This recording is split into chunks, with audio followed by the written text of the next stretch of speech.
Welcome to the Silent Thinking Podcast, a space to slow down, breathe, and reconnect. Today, I'm reading from The Way of the Three-Year-Old Why by Donn.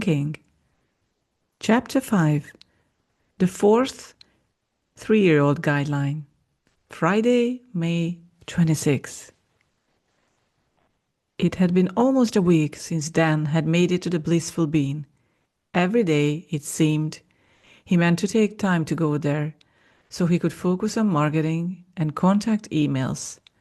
But then a doctor would call, or Grace would need him to run to the bank, or something else would lead him to put it off until tomorrow.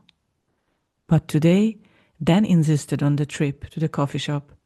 Partly, he needed the concentration time. He also needed to pull together the proposal for Elizabeth Martinez by the Monday deadline if he was going to have a chance at the gig. Mainly, though, he needed time to think. The mystery of the notes kept coming to mind as he plowed through laundry. The conversations with Kelly replayed in his mind as well. He thought about what those interactions had surfaced, but then something else demanded his attention, and he moved the thoughts onto the back shelf of his brain. He really needed to focus on the proposal, but he kept coming back to Kelly talks, and he decided he needed to figure some things out now. So Dan took time from himself, just him, his laptop, and his sketchbook. Dan went through the ordering line at the BB and grabbed his usual coffee plus a blueberry scone. As he laid out his favorite pen and turned to a fresh page for some mind mapping, a familiar voice, like a familiar song, sounded in his ear. "Doing a little writing?" Kelly asked. Then turned to her and smiled. "Of sorts," he said. "Working on a speech?" "Not this time," he said. "Today is just for me.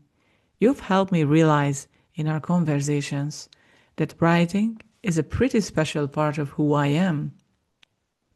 But you also reminded me I've always used writing as a thinking tool. Writing is thinking, you know. John Didion once said, I write entirely to find out what I'm thinking. And lots of other people have said something similar. That's certainly the case for me. Interesting. I once had a teacher who said a complete sentence was the basic unit of thought. It's almost like you don't really have a thought until you can put words to it. Your teacher sounds pretty wise. So what are you thinking about through your writing today? I don't know yet, he smiled. I haven't written yet, but you've certainly given me a lot to think about. Dan paused, then said, I don't mean to pry, but I don't have a clue as to, well, how old are you? No offense, and I don't mean to pry, so feel welcome to tell me. It's none of my business. But you seem wise beyond your apparent years. Are you a college student somewhere around here? I appreciate that, but let's just say I'm well beyond college age. However, I have found that learning never stops. Wouldn't you agree? I used to think that, Dan said. I've always believed lifelong learning should be the default. But I'm not sure I've really learned anything that last few years. I've just been repeating things I've already learned. But lately, I've been getting some nudges toward at least a different way of looking at things. And I suppose that's learning too. Nudges. You're part of it. You're not so much telling me things I didn't know as asking questions that lead me to think of things a little differently. I'm glad, she said. I enjoy promoting people to think. In fact, I have a license for it. Sort of goes along with being a barista these days. Like being a bartender, only in a cleaner places. They chuckled as Kelly reached into her back pocket and pulled out a worn wallet made thick, durable leather. Dark brown with surface flecks missing, it seemed both ancient and timeless. a strap of the same material wrapped around it, securing it shut. Kelly unfastened the strap and fished into one of the many pockets before producing a card and handing it to Dan. The card looked like old papyrus, laminated with no sign of a single scratch, but slightly bent to conform to the curve of the wallet. At the top of unofficial looking script, it read, "License to ask." It said that the bearer was entitled to ask thoughtful questions in the service of understanding and inspiration. He couldn't quite read the signature, though he noted with disappointment that it appeared to be a different hand than the one that penned his mystery messages. But he could see the license had been issued to Calliope Anagnostopoulos. "See," she said, "I'm entitled. Says so right there." She smiled and returned the card to the ancient valet that disappeared into the pocket that couldn't possibly hold it. "So here's a question for you before I have to get back to making magic potions from beans. Most people can name someone in their past whose support made an enormous difference in their life choices. Who was it for you?" "That's easy," said Dan. "My dad was always my greatest supporter. It was like he was proud of everything I did, whatever it was. Mom too, but she was always more worried about me being secure. She wanted me to get a civil service job. Back then, if you had a government job, you would have to get caught selling drugs to your supervisor and then murdering him with a chainsaw to get fired. Dad never finished high school, but he fully supported me in pursuing every educational endeavor. I think he was more comfortable with me teaching college for a living since he saw that as being fairly secure. But he also supported my writing and speaking, though he didn't really understand how you could make a living at that. Was he proud of what you were doing? Oh, yeah. I remember coming home for a visit one time. Dad was out in the kitchen cooking up some stuff, and I was poking through the old house. They had turned my old bedroom into a sort of office, a place to store papers and pay the bills, that sort of thing. Though some of my things remained stacked in the closet. I noticed the scrapbook on the desk, and when I looked in it, I found clippings of every newspaper story I had ever written and clippings about speeches I gave to businesses and associations. Then looked down at his hands for a moment, lost in memory before continuing. The thing that struck me was that some of those clippings came from little newspapers in other towns or company newsletters, not the kind of thing you would pick up at a newsstand in my hometown. How he got a hold of those things, I don't know, but he had gone to some trouble to gather a record of those achievements. He never said much about it. Dad was a man of few words, but Dad told me how proud he was of what I was doing.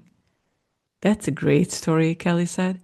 "Have you ever written that one down somewhere?" "Now that you mention it, I probably should.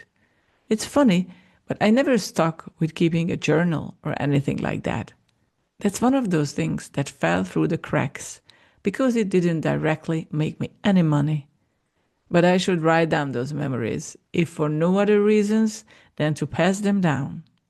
Well, I'm glad he let you know how proud he is of you." Was, I'm afraid. Unfortunately, he died nearly 20 years ago. I'm sorry you can't talk with him anymore, but when I said this, that's what I meant. Her smile took any sting out of her words and then smiled back. "I like that thought. Thank you." "My pleasure." Too often, we don't tell each other things like that. We think people just know, but they don't know unless we tell them. Which reminds me, I bet you are proud of Grace's artwork, right? Oh, absolutely. I'm amazed at what she used to do, and even now she has more creativity in an eyelash than I have in my whole body. Does she know that you think that of her? Well, I think she does. I know I've told her. I just don't know if she believes me. I think she probably has an advanced case of imposter syndrome. I'm not sure what to do to convince her. Kelly smiled again. Would you like a suggestion? Please. I'm sure we've noticed that we have regular showing of area artists that we display on our walls here. Then looked around at the current offerings by a variety of local artists. He always looked at the new exhibits when they went up. Absolutely. I'll tell you honestly, sometimes I look at them and think, Greece could draw circles around some of these folks. Figuratively, of course. So, have you thought about how people get those things exhibited? They don't just waltz in here and hang them. How do you think Grace would react if you talked to Sean about exhibiting her prints? I understand she's done some really impressive work since you got her that graphic tablet. Dan couldn't remember updating Kelly on what Grace had accomplished. He hadn't seen her work for himself that he could recall, but he must have. He thought about it for just a couple of seconds and then said, That's a wonderful idea. She might resist doing it, but I think it would signal that I believe in her, even if Sean doesn't bite. Perfect. You know, his office is right upstairs. If you can get a few shots of her work on your phone, you could easily show him what she can do. Whether you do that, I'm hoping you will write down those stories about your dad. As you said, at least a way of preserving the memory. Good point. I may use that story in a speech sometime. It has all the marks of a good story rather than a lecture on a principle. Once upon a time, right? She said. Well, once upon a time, I needed to get back to making coffee. And that time is now. Happy writing. And with that, she was gone again. Grace's hands trembled a little, and not from the arthritis. Digital art was one thing. Making hard copies and showing them to the world was another. Paying hard-earned cash to make high-quality prints really crossed into the land of serious. Dan knew more about printing than she did. After all, he had worked in a print shop back in his college days. But printing had changed since then, and besides, this needed a different sort of printing than the mass production he had done. Grace wanted prime quality output on heavy paper or even canvas, something she could add paint or other material to in order to build up a three-dimensional effect. In her own college days, she would have thought a silkscreen printer. Now she had no idea what she needed, just a clear idea of the outcome she wanted. And that she needed to take care of it herself. She trusted Dan, but this was her baby. Besides, the man had a way with words, but he didn't understand color, design, or visual appeal. He joked that as a man, he could only see 6 colors. Grace thought it more likely he could only see 4, and why he would understand the technicalities of whatever printing process she settled on, he would not speak the artistic lingo an art printmaker would instinctively understand. No, this was not only something she needed to do herself, it was something she could do herself. Thanks to the wonders of the internet and the telephone system, she could take care of every bit up to picking up the finished work and hanging the prints. Besides, Dan had already contributed a lot. So much had happened today already. He had come back from the BB all excited, said he had a surprise for her. First, let me give you a context, he said. She readied herself to let him ramble, since he often ran ideas by her in a sort of thinking out loud that had nothing to do with her. She loved that he trusted her that way, and she also secretly loved that she could keep working on her artwork while he talked. He started talking about a barista who had helped him think about writing again, about what mattered most to him beyond grace and hope. He said the barista Kelly, that seemed to be her name, had suggested he talk with the BB manager about hanging her artwork in the shop exhibit, and he had done so, and Sean had seen her work on Dan's phone, and wait a minute, Grace had said. The conversation had suddenly centered on her, and it took a moment for her to shift her concentration. You showed somebody my work? I didn't even know you had copies on your phone. You sent them to me, remember? I asked you how the tablet was working out, and you sent me JPEGs. I held on to them. Normally, I wouldn't show them to anyone else without asking you, because they're yours, not mine. But this was such an opportunity, hon. I'm sorry if this upsets you. I'm just proud of your work. And I know you do such good work.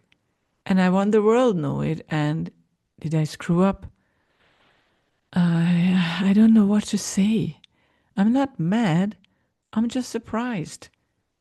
He really thought he wanted to hang my stuff? Did you twist his arm or something? Not at all. I think maybe he looked at them just to humor a steady customer, but I could see his eyes light up as soon as he looked at my phone. He took it out of my hands, scrolled through the gallery, and said, You know, we were looking for the next exhibitor. I think we just found her. Grace went from elation to, Oh God, what do I do now? In about 2 seconds. She shooed then out of the room. Go away, now, I have to think. And just sat for a while. She opened her laptop, scrolled through the creation she had made for herself since Dan had brought her the tablet.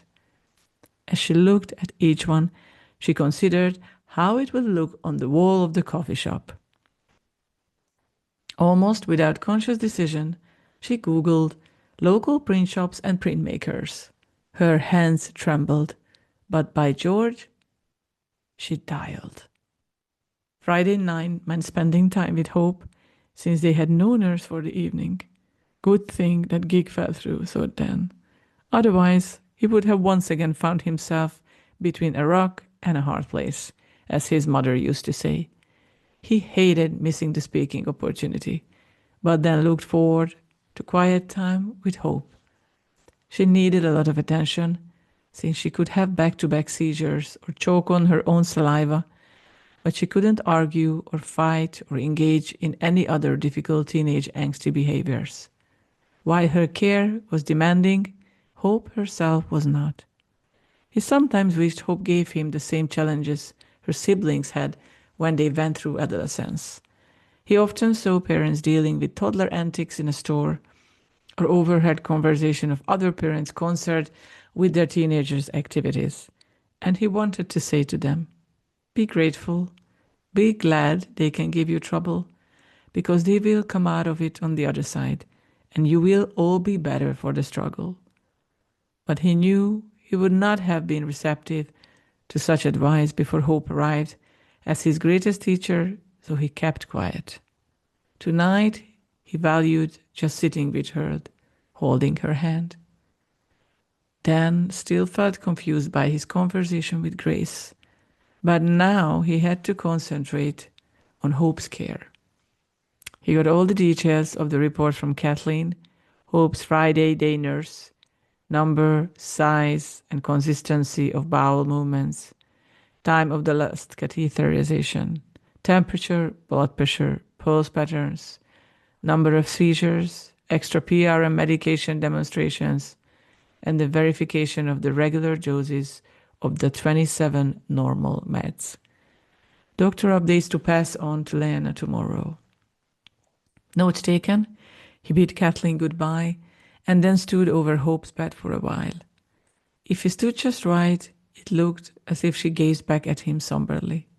If he moved to the right or left, though, her focus never shifted, and he questioned if she saw him at all. I guess you are as complicated as any teenager, honey, just in unique ways. Whenever Dan spent time in Hope's room, he talked with her, even though very little showed she could hear him. She had never in her life uttered a word, but in the early days of her development, she would turn toward someone speaking, and her eyes would register interest, amusement, or anger. As time went on, even the hint of apparent interaction ceased, though no one knew if it stemmed from neurological deterioration or the impact of her multiple anti-seizure meds. Still, almost everyone involved in her care talked with her because they had no way of knowing whether she experienced locked-in syndrome. Then hated the idea that she might know everything going on around her, could hurt from not being turned frequently enough, or itchy from a stray hair, but couldn't turn, scratch, or tell anybody else where it hurt or itched. Part of him hoped she had no awareness of her situation or surroundings. Because he knew nothing about her experience, he talked, just in case, as much as he could manage. You know, he said, I never would have thought I would say this, but I wish you could be as a big pain in the ass as your brothers and sister were. Hope slowly closed her eyes, opened them again. You ought to be going to dances, and I ought to be intimidating boys wanting to take you to them. We should be looking at college applications. You should be doing your best to extend your curfew. Then drew up her 8 p.m. meds, administered them, and then said, How about if we read from that new book Mom got for you? I read to you and show you the pictures, okay? Now, don't argue. Hope never moved, her breathing and pulse steady, blessedly free from seizures. But then thought he saw a little spark in her eyes. He got the book from the shelf, pulled up a stool beside her bed, and read to her from the boy, the mole, the fox, and the horse, holding the book up in her line of sight with every turn of a page. Then read slowly, enunciating each word and attempting to use different voices for each of the 4 characters. When he reached the end, where the author marked out the end and handwrote a better, more hopeful ending, he closed the book and said, That was quite a story, wasn't it? He looked at Hope and saw that she had not moved, of course, but he also noticed that a single tear had escaped her right eye and trickled halfway down toward her ear as she lay on her back. He took one of her ever-present white clothes from the bedside table, wiped away the tear, and suctioned her trash one more time. Saturday, May 27. Dan hadn't bothered to bring his laptop today. With just coffee, pen, and paper, he intended to surface some ideas that had been running through his mind ever since last night at Hope's room. He wasn't sure whether he had an idea for a speech or a workshop, a blog post or something more. He only knew something floated just under the surface, and he needed to get it, whatever it was, out where he could work with it. Then turned to a blank sheet in his sketchbook. He had long used mind maps to get started with a speech, rough out a magazine article, solve a problem, or even generate a grocery list. He had invested in all sorts of computer programs and phone apps to not only generate electronic mind maps, but also store them, since paper had a way of disappearing. Inevitably, though, he came back to paper and pen. It slowed him down, and that made it more useful. He had to take time with each thought. In the middle of a page, Dan wrote, story, and circled it. Then he started letting associations come to him, jotting them down. Without judging them, drawing circles around the words, or just writing on a line, drawing lines to connect ideas in no particular order. Then felt the sort of flow that he had learned to allow without interference, something he used to find hard to maintain. A Buddhist psychologist had captured the feeling in the title of his book, Here I Am, Wasn't I? It's a delicate balance to recognize you are in the flow without breaking the flow, but mind mapping helped him to do that. With the last circle, Dan felt her familiar sense of Donn, and he knew he was ready to write. He hadn't finished the thought exploration, not at all, but the next step involved taking the mind map and shaping it into a linear train of thought, figuring out what he thought. If it turned into something he would later develop into a finished piece, it would still need plenty of rewriting and polishing before presenting it to an audience. Now, though, he had preserved ideas before they could evaporate like clouds in a July Texas sky. He could mentally take a step back and find a through line that would reveal his thinking to himself. He took the last bite of the scone and reached for a napkin from the dispenser in the center of the big table. As he started to wipe his mouth, he saw something on the napkin out of the corner of his eye. Handwriting, on the napkin he had just pulled from the dispenser. He pulled another one, then another one, and another one. Plain old napkins, some writing. Then finished his glasses from his pocket and read, "Go beyond emotion, Dan. People have always used stories and storytelling to figure out what an experience means." He noticed the means had been underlined twice. More followed. Meaning doesn't exist objectively. Humans create, more underlining, meaning. And we usually do so through story. And all that Greek guy once said, it's not what happens to you, but what you think about what happens to you that determines your experience. What story will you tell? Then picked up the napkin dispenser, looked underneath it, checked the top, not at all sure what he was looking for. He looked around, but no one appeared to watch him. He was tempted to shout out, "Okay, who keeps leaving me these notes?" But he didn't want to attract attention or make people think him crazy. Maybe he was crazy after all. What the heck, he thought. I've been jotting this stuff down. Might as well keep it up. Still glancing around, Dan turned back to the page, headed the way of a 3-year-old wisdom, glanced at the mind map he had torn out, and then wrote, the 4th guideline. Look for the story. 3-year-olds love stories. Just as well do. A story brings together emotion and reasoning to create meaning. Find the story, create the story, and you will find meaning. Nobody would believe this story, he thought, and I'm still trying to figure out what it means. Thank you for sharing this quiet moment with me. If this brought you peace, please subscribe to my YouTube channel, like the video, and share it with someone who might need a little stillness too. Until next time, keep listening inward.